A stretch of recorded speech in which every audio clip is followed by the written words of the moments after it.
அனைவருக்கும் வணக்கம். இன்றைக்கி TNPSC general Tamil previous year question paper day 9 பார்க்கலாம். இன்றைக்கி வந்து 2018 குரூப் 4 கொஸ்டின் எடுத்து வச்சுருக்கேன். ஓகே, வாங்க வீடியோக்குள்ளே போகலாம். ஃபஸ்ட்டு கொஸ்டின் பாருங்கள். ஆதிச்சநல்லூரில் கண்டெடுக்கப்பட்ட முதுமக்கள் தாழிகள் எந்த காலகட்டத்தை சார்ந்தவை அப்படின்னு கேட்குறாங்க. அதற்கான விடை கிமு 300 முதல் கிபி 300 வரை.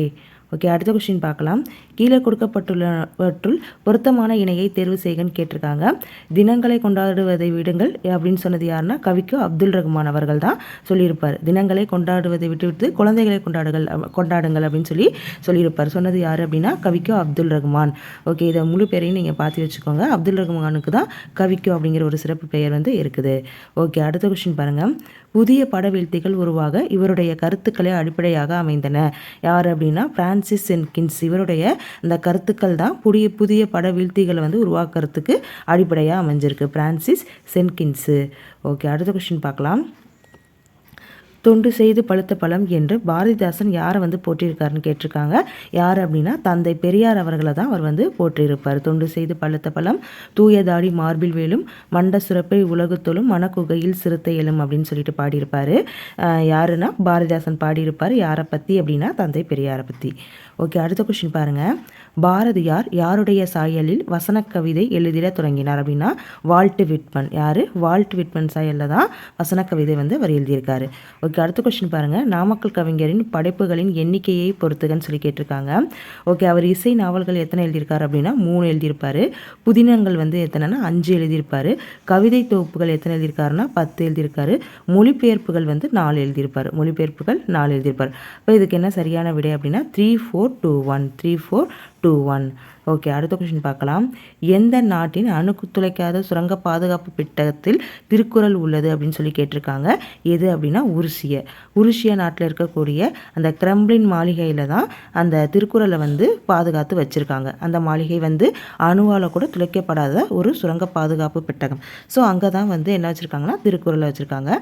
அங்கே தான் பைபிளையுமே வச்சுருப்பாங்க. ஸோ இதையும் தெரிஞ்சுக்கோங்க. ஓகே, அடுத்து பாருங்கள். மறைமலை அடிகள் எழுதிய நாடகத்தை பற்றிய ஆராய்ச்சி நூல் எது அப்படின்னா சாகுந்தலம். இந்த சாகுந்தலம் அப்படிங்கிற நாடக நூலை எழுதுனது யார் அப்படின்னா காளிதாசர் அப்படின்றவர் தான் எழுதியிருப்பார். ஸோ அதை பற்றின ஒரு ஆராய்ச்சி நூலை எழுதுனது தான் மறைமலை அடைகள். இதை வந்து நல்லா பார்த்து வச்சுக்கோங்க. ஓகே, அடுத்து பாருங்கள். உழவர் ஏரடைக்கும் சிறுகோளே அரசரது செங்கோலை நடத்தும் கோல் என்று கூறியவர் யார் அப்படின்னா கம்பர். யார்? கம்பர். உழவர் ஏரடிக்கும் சிறுகோளே அரசரது செங்கோலை நடத்தும் கோல் யார் சொன்னதுன்னா கம்பர் வந்து சொல்லியிருப்பார். ஓகே, அடுத்து பாருங்கள். சூழியல் வின்சன் பாராட்டிய தமிழ் அறிஞர் யாருன்னா உவேசா அவர்களை சூழியல் வின்சன் தான் பாராட்டியிருப்பார். ஓகே, இது எப்படி ஞாபகம் வச்சுக்கலாம் அப்படின்னா உவே சாமிநாத ஐயர் தானே இவர். ஸோ வந்து சாமினாலும் சூழினாலும் ஒன்று தான் அப்படின்னா சூழிங்கிறது ஒரு சாமி அப்படின்னு கூட நீங்கள் ஞாபகம் வச்சுக்கலாம். ஓகே, அடுத்து பாருங்கள். தாமே பாடுபட்டு உழைத்து முன்னேற வேண்டும் என்ற உயர்ந்த எண்ணம் நம் இளைஞர்களிடையே வளர வேண்டும் என இளைஞர்களுக்கு உரைத்தவர் யார் அப்படின்னா தந்தை பெரியார் அவர்கள் தான் சொல்லியிருப்பார். ஓகே, அடுத்த கொஸ்டின் பாருங்கள். அடுத்து குமரகுருபரின் நீதிநெறி விளக்கம் என்னும் நூலில் எத்தனை பாடலுக்கு, இங்கே வந்து எத்தனை பாடலுக்கு அப்படின்னு பாடல்களுக்குன்னு தவறாக கொடுத்துருக்காங்க. எத்தனையாவது பாடலுக்கு பரிதிமாற் கலைஞர் உரை எழுதி உரையாசிரியராகவும் விளங்கினார் அப்படின்னா 51வது பாடலுக்கு மட்டும் பரிதிமாற் கலைஞர் வந்து உரை எழுதியிருப்பார். எதுக்கு அப்படின்னா நீதிநெறி விளக்கம். அதுக்கு வந்து 51வது பாடலுக்கு மட்டும் உரை எழுதியிருக்கார். ஓகே, அடுத்து பார்க்கலாம். தமிழகத்தில் இன்று காணப்பெறும் குடைவரை கோயில்களில் பழமையானது எங்குள்ளது அப்படின்னா பிள்ளையார்பட்டி அப்படிங்கிற இடத்துல தான் குடைவரை கோயில் வந்து மிக பழமையானது. ஓகே, அடுத்து பாருங்கள். தன் இனத்தையும் மொழியையும் பாடாத கவிதை வேறில்லாத மரம் கூடில்லாத பறவை என்று பாடியவர் யாருன்னா ரசூல் கம்சதேவ் அவர்கள் வந்து சொல்லியிருப்பார். ஓகே, இது எப்படி ஞாபகம் வச்சுக்கலாம். கம்சன் அப்படிங்கிறது யார் அப்படின்னா ஒரு அரக்கன் இல்லையா. ஸோ அவன் வந்து என்ன பண்ணிட்டான், பறவையோட கூடெல்லாம் பிரித்து போட்டான் அப்படின்னு சொல்லி ஞாபகம் வச்சுக்கோங்க. மரத்தோட வேரெல்லாம் பிச்சுட்டான், கூடெல்லாம் பிரித்து போட்டான் அப்படின்னு சொல்லி ஞாபகம் வச்சுக்கோங்க. ஓகே, அடுத்து பாருங்கள். நோய்க்கு மருந்து இலக்கியம் என்று கூறியவரை தேர்வு செய்கன்னு கேட்டிருக்காங்க. யார் சொல்லியிருப்பா அப்படின்னா மகாவித்துவான் மீனாட்சி சுந்தரனார் அவர்கள் தான் சொல்லியிருப்பார். ஓகே, அடுத்து பாருங்கள். அளவில் சனம் செலவொலியா வழிக்கரையில் அருளுடையார் உளமனைய தன்னளித்தாய் உருவேனில் பரிவகற்றி. இப்பாடல் வரிகள் இடம்பெற்ற நூல் எது அப்படின்னு கேட்டிருக்காங்க. எது அப்படின்னா பெரிய புராணம். செயல்களுக்கு வந்து நான் வந்து வீடியோ தனியாக போட்டிருக்கேன். ஸோ பார்க்காதவங்க அதில் பாருங்கள். அதில் வந்து எக்ஸ்ப்ளனேஷன்லாம் இருக்கும். ஓகே, அடுத்த கொஸ்டின் பார்க்கலாம். அரிசி என்னும் தமிழ் சொல் ஒரைசா என எம்மொழிக்கு சென்றது அப்படின்னு சொல்லி கேட்டிருக்காங்க. எந்த மொழிக்கு அப்படின்னா கிரேக்கத்தில் தான் ஒரைசா அப்படின்னு சொல்லுவாங்க அரிசியை. அடுத்து பாருங்கள். பேரறிஞர் அண்ணாவிற்கு விருப்பமான இலக்கியம் எதுன்னு கேட்டிருக்காங்க. எது அப்படின்னா கலிங்கத்து பரணி தான் அவருடைய விருப்பமான இலக்கியம். ஓகே, அடுத்த கொஸ்டின் பாருங்கள். தமிழ் மொழி அழகான சித்திர வேலைப்பாடு அமைந்த வெள்ளித்தட்டு என்று கூறியவர் யாருன்னு கேட்டிருக்காங்க. யார் அப்படின்னா டாக்டர் க்ரௌல் அவர்கள் தான் சொல்லியிருப்பார். என்ன சொல்லியிருப்பார் அப்படின்னா, தமிழ் மொழி அழகான சித்திர வேலைப்பாடு அமைந்த வெள்ளித்தட்டு, திருக்குறள் அதில் வைக்கப்பட்ட தங்க ஆப்பிள் அப்படின்னு சொல்லியிருப்பார். ஸோ அந்த லைனையும் நீங்கள் வந்து சேர்த்து ஞாபகம் வச்சுக்கோங்க. ஓகே, அடுத்த கொஸ்டின் பாருங்கள். மன்னிப்பு அப்படிங்கிறது எம்மொழி சொல் அப்படின்னு கேட்டிருக்காங்க. எது அப்படின்னா உருது அப்படின்னு சொல்லி குறிக்கணும். இது வந்து தமிழ் கிடையாது, உருது. ஓகே, அடுத்து பாருங்கள். திருப்பனந்தாளிலும் காசியிலும் தம் பெயரால் மடம் நிறுவி உள்ளவர் யார் அப்படின்னா குமரகுருபரர். அவர் தான் வந்து மனம் நிறுவியிருப்பார். மயிலேறும் பெருமாளிடம் கல்வி கற்றவர் யார் அப்படின்னா சுவாமிநாத தேசிகர். இதை எப்படி ஞாபகம் வச்சுக்கலாம் அப்படின்னா மயில் சுவாமி அப்படின்னு சொல்லி ஞாபகம் வச்சுக்கோங்க. ஓகே, அடுத்து பாருங்கள். உடம்பார் அழியின் உயிரார் அழிவர் திடம்பட மெய்ஞானம் சேரவும் மாட்டார். இத்திருமந்திர பாடல் இடம்பெற்ற தந்திரம் எதுன்னு கேட்டிருக்காங்க. எது அப்படின்னா 3ஆம் தந்திரம். எது 3ஆம் தந்திரம். அடுத்து அங்கவியல் திருக்குறளில் எந்த பகுதியில் இடம்பெற்றுள்ளது அப்படின்னு கேட்டிருக்காங்க. பொருட்பாலில் வந்து இடம்பெற்றிருக்கு. இதை எப்படி ஞாபகம் வச்சுக்கலாம் அப்படின்னா அங்கே தான் பொருளை வச்சேன் அப்படின்னு சொல்லி ஞாபகம் வச்சுக்கோங்க. ஓகே, அடுத்து பாருங்கள். ஒருமைக்கண் தான் கற்ற கல்வி ஒருவருக்கு எளிமையும் ஏமாப்பு உடைத்து. இக்குறளில் ஏமாப்பு என்பதன் பொருள் யாதுன்னு கேட்டிருக்காங்க. ஏமாப்பு அப்படின்னா பாதுகாப்பு அப்படின்னா பொருள். ஒருமைக்கண் தான் கற்ற கல்வி, அதாவது ஒரு ஜென்மத்தில் ஒருத்தன் வந்து கல்வி பயின்று விட்டான் அப்படின்னா அவனுக்கு 7 ஜென்மத்திலையும் என்ன செய்யும், நம்ம பாதுகாப்பு கொடுக்கும் அப்படிங்கிறதான் இந்த குறளுடைய அர்த்தம். ஓகே, அடுத்து பாருங்கள். அறவுரைக்கோவை என அழைக்கப்பெறும் நூல் எது அப்படின்னா முதுமொழி காஞ்சியை தான் அறவுரைக்கோவை அப்படின்னு சொல்லி அழைக்கிறாங்க. அடுத்து பாருங்கள். இங்கிலாந்து மகாராணி விக்டோரியா காலையில் கண் விழித்ததும் முதலில் படித்த நூல் எது அப்படின்னா திருக்குறளை தான் அவங்க கண் விழிச்சோன்னு படிப்பாங்க. அடுத்து பாருங்கள். குடிமக்கள் வரலாறே ஆதி காப்பியமாக தமிழ்நாட்டில் அமைந்து விளங்குகிறது. அப்படி அமைவது எந்த நூல் அப்படின்னா சிலப்பதிகாரம். சிலப்பதிகாரத்தை தான் நம்ம என்ன சொல்லுவோம் அப்படின்னா குடிமக்கள் காப்பியம் அப்படின்னு சொல்லுவோம். குடிமக்களை பேஸ் பண்ணி அந்த இலக்கியம் அமைஞ்சனால அவங்க அதை வந்து அந்த இலக்கியத்தை வந்து குடிமக்கள் காப்பியம் அப்படின்னு சொல்லுவோம் சிலப்பதிகாரத்தை. ஓகே, அடுத்து பாருங்கள். 8 தொகை நூல்களில் நாடக பாங்கில் அமைந்துள்ள நூலினை தேர்ந்தெடுத்து எழுதுகன்னு கேட்டிருக்காங்க. எது அப்படின்னா கலித்தொகை தான் நாடக பாங்கில் அமைந்த நூல். அடுத்து பாருங்கள். 17 கீழ்கணக்கு நூல்களுள் ஒரே ஒரு நூலாசிரியர் மட்டும் 2 நூல் படைத்துள்ளார். அவர் யார் அப்படின்னா கனிமேதாவியார். கனிமேதாவியார் தான் 2 நூல் படைச்சிருக்காரு. ஒன்று என்ன அப்படின்னா ஏலாதி அப்படிங்கிற ஒரு நூல் வந்து படைச்சிருப்பார். இன்னொன்று வந்து திணை மாலை 150 அப்படின்னு சொல்லிட்டு ஒரு நூல் எழுதியிருப்பார். ஓகே, அடுத்து பாருங்கள். என் கால் சிலம்பு மணியுடை அரியை வடிகளில் மணி என்பது எதனை குறிக்கும் என்பதை தெரிவு செய்க. மணி அப்படின்னா மாணிக்கத்தை வந்து குறிக்கும். அதாவது என்னென்னா கண்ணகியோடைய சிலம்பு வந்து மாணிக்க கற்களால் ஆனது. பாண்டிய மன்னன் பாண்டிமாதேவி இருக்காங்க இல்லையா, அவங்களுடைய சிலம்பு வந்து முத்தால் ஆனது. ஏன்னா அவங்க பாண்டிய நாடு இல்லையா, அதனால் முத்து போட்டிருப்பாங்க. ஸோ இங்கே வந்து என் கால் சிலம்பு மணியுடை அரியை, இந்த மணி அப்படிங்கிறது எதை குறிக்குதுன்னு கேட்டிருக்காங்க. மணி அப்படின்னா மாணிக்கத்தை குறிக்குது. ஓகே, அடுத்து பாருங்கள். கூடலில் ஆய்ந்த ஒன்தின் தமிழின் என்ற வரிகள் இடம்பெற்றுள்ள நூல் எதுன்னு கேட்டிருக்காங்க. எது அப்படின்னா திருவாசகம். அதாவது மதுரையில் ஆராயப்பெற்ற தமிழ் அப்படிங்கிற மாற்றம் இதற்கு அர்த்தம். இதை எப்படி ஞாபகம் வச்சுக்கலாம் அப்படின்னா கூட ஃபுல்லாக என்ன செய்யுது, வாசம் அடிக்குது அப்படின்னு சொல்லி ஞாபகம் வச்சுக்கோங்க. ஏன்னா இதில் வந்து நம்மளுக்கு என்ன ஞாபகம் வரும் அப்படின்னா கூடல் அப்படின்னாலே மதுரை ஞாபகம் வரும். மதுரைனாலே மதுரை காஞ்சி வந்து தோணும். ஸோ வந்து அதுக்காக கன்ஃபியூஸ் ஆகாமல் இருக்கிறதுக்காக கூட ஃபுல்லாக என்ன செய்யுது, வாசம் அடிக்குது அப்படின்னு சொல்லி ஞாபகம் வச்சுக்கோங்க. அடுத்து பாருங்கள். தமிழ் வடமொழி அல்லாது மற்றொரு மொழியிலும் குமரகுருபரர் புலமை மிக்கவராக திகழ்ந்தார். அம்மொழி எதுவேனா தேர்ந்தெடுன்னு சொல்லி கேட்டிருக்காங்க. எது அப்படின்னா இந்துஸ்தானி. எதில் அவர் வந்து சிறந்து விளங்கியிருக்காருன்னா இந்துஸ்தானி அப்படிங்கிற மொழியும் அவர் வந்து புலமை மிக்கவராக இருந்திருக்காரு. ஓகே, அடுத்து பாருங்கள். பொன்னும் துகிரும் முத்தும் மன்னிய இத்தொடரில் உள்ள துகிர் என்பதன் பொருளை தேர்ந்தெடுக்குன்னு கேட்டிருக்காங்க. துகிர் அப்படின்னா பவளம் அப்படின்னு அர்த்தம். ஓகே, அடுத்து பாருங்கள்.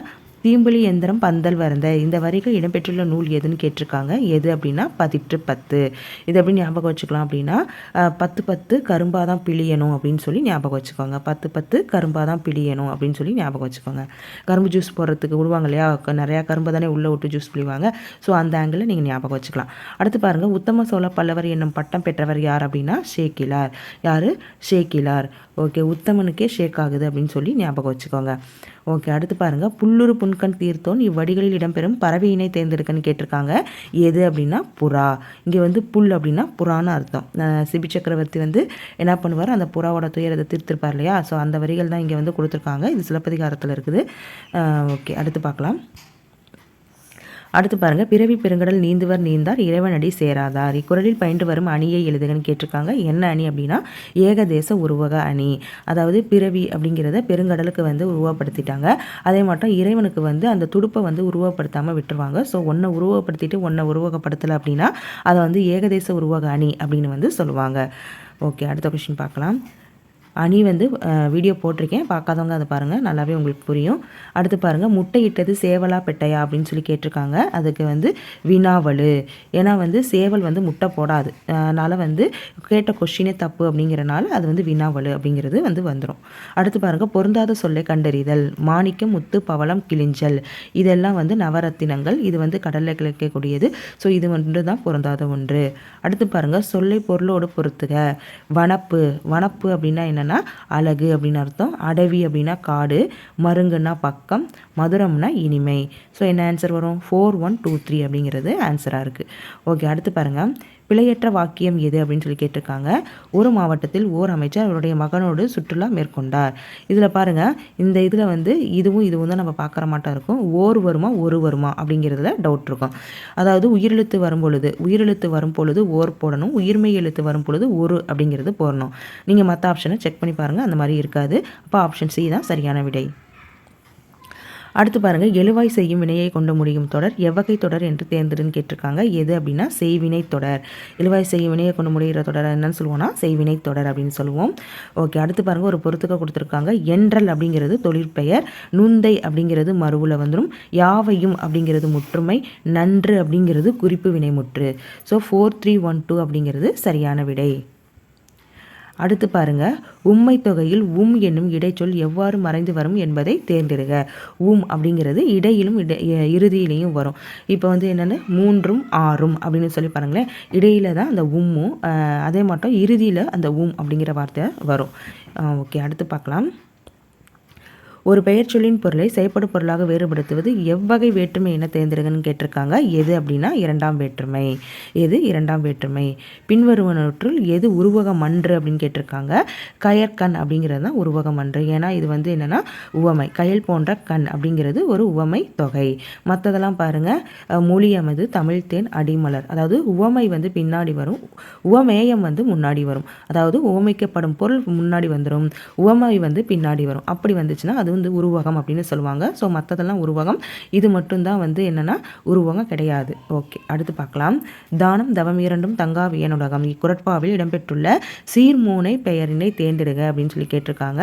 என்ன அப்படின்னா கூலை மூனை. அதாவது இங்கே 1, 2, 3 இந்த ஃபஸ்ட்டு 3 சீர்கள் வந்து இல்லை, முதல் எழுத்து வந்து ஒன்றி வந்தது அப்படின்னா கூலை மூனை அப்படின்னு சொல்லுவாங்க. இது எப்படி ஞாபகம் வச்சுக்கலாம் அப்படின்னா, ரெடி 1, 2, 3 அப்படின்னு சொன்னோன்னா கூழ் எடுத்து குடிச்சிடணும் அப்படின்னு சொல்லி ஞாபகம் வச்சுக்கோங்க. ஓகே, அடுத்து பார்க்கலாம். உயிர்வரின் உக்கிரல் மெய்விட்டோடும் என்ற புணர்ச்சி விதிப்படி புணர்ந்துள்ள சொல் எது அப்படின்னு கேட்டிருக்காங்க. கன்றா அப்படிங்கிற ஒன்று தான். இது வந்து கன்று கூட்டல் ஆ அப்படின்னு பிரிக்கலாம். ஆ அப்படிங்கிற ஒரு உயிர் வருது அப்படின்னா கன்றில் இருக்கக்கூடிய அந்த ரூ இருக்கு இல்லையா, எப்படின்னா இப்போ வந்து பாருங்கள், கன்று கூட்டல் ஆ அப்படின்னு சொல்லி பிரிப்போமா. இதுதான் உயிர் வந்துச்சு அப்படின்னா உக்குரல். இந்த ரூவை வந்து எப்படி பிரிப்போம் அப்படின்னா இரு கூட்டல் ஊன்னு பிரிப்போம். அப்போ உக்குரல் வந்து என்ன செஞ்சிடும், இந்த மெய்யை விட்டுட்டு ஓடி போயிடும். அப்போ ஓடிடுச்சு அப்படின்னா கன்றா அப்படின்னு சொல்லி பிரியும் இல்லையா, அதை தான் சொல்கிறாங்க. ஸோ இதுக்கு ஆப்ஷன் பி கன்றா அப்படிங்கிறது தான் சரியான புணர்ந்துள்ள புணர்ச்சி விதி. ஓகே, அடுத்து பாருங்கள். விண்ணின்று பொய்ப்பின் விருநீர் வியனுலகத்து உள்நின்று உடற்றும் பசி குரட்பாவில் காணலாகும் மோனை எது அப்படின்னு கேட்டிருக்காங்க. மேற்கதுவாய் மோனை தான் வந்திருக்கு. அதாவது என்னென்னா 1, 3, 4 இந்த சீர்களில் இருக்கக்கூடிய முதலெழுத்து ஒன்றி வந்துச்சு அப்படின்னா மேற்கதுவாய் மோனை அப்படின்னு சொல்லுவாங்க. ஓகே ஃப்ரெண்ட்ஸ், இந்த வீடியோ இதோட முடிஞ்சிடுச்சு. இந்த வீடியோ உங்களுக்கு பிடிச்சிருந்தது அப்படின்னா வினியாஸ் எஜுகேஷன் சேனலுக்கு சப்ஸ்கிரைப் பண்ணுங்கள், லைக், ஷேர், கமெண்ட் பண்ணுங்கள். டெலகிராம் குரூப் லிங்க் வந்து டிஸ்கிரிப்ஷனில் கொடுத்துருக்கேன், இணையாதவங்க இணைஞ்சிக்கோங்க. அதில் PDF வந்து சென்ட் பண்ணிடுவேன். Okay, thank you friends.